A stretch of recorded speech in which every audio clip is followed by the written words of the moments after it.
எப்படி நம்ம சாப்பிட்ற ஒவ்வொரு சோறு பருக்கையிலையும் நம்மளோட பேர் இருக்கோ, அதே மாதிரி நம்மக்கிட்ட வர ஒவ்வொரு காசுலேயும் நம்மளோட பேர் இருக்குது. அதே மாதிரி இந்த உலகத்தில் முக்கால்வாசி பேர்கிட்ட இந்த ஒரு பிரச்சனையும் இருக்குது. வாங்குகிற சம்பளமே பத்த மாட்டேங்குது அப்படின்னு சொல்கிறது. இந்த பிரச்சனைக்கு ஒரு தீர்வு காண்றதுக்காக ஒரு 2 ஃப்ரெண்ட்ஸ் வந்து கிளம்பி ஒரு ஊருக்கு போகிறாங்க, ஒரு குருஜியை பார்க்குறதுக்காக. அந்த குருஜிக்கிட்ட போய் இந்த பிரச்சனையை சொல்கிறாங்க. அவர் உடனே அந்த 2 ஃப்ரெண்ட்ஸில் ஒருத்தவனை கூப்பிட்டு, நீ போய் அந்த டீ கடையில் ஃப்ரீயாக ஒரு டம்ளர் பால் மட்டும் வாங்கிட்டு வா அப்படின்னு சொல்லிட்டு அனுப்புகிறாரு. இவனும் போகிறான். போய் கொஞ்ச நேரத்துலேயே திரும்பவும் வந்துடுறான். பட் அவன் மூஞ்சியில் அப்படியே தண்ணி வழிஞ்சு ஓடுது.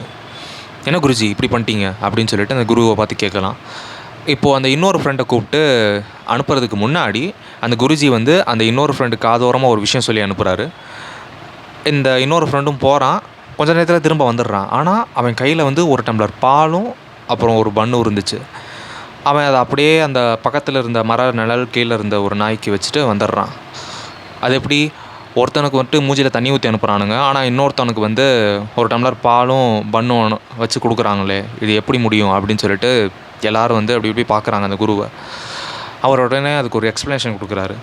எப்போ நம்ம பண்ணுற செலவு வந்து ஒரு ஆக்கப்பூர்வமான நோக்கமும் கொடுக்கும் தன்மை, அதாவது கிவிங் டெண்டன்சியில் இருக்கோ, அப்போது நம்ம பண்ணுற செலவை விட நமக்கு வர இன்கம் வந்து அதிகமாக இருக்குமா?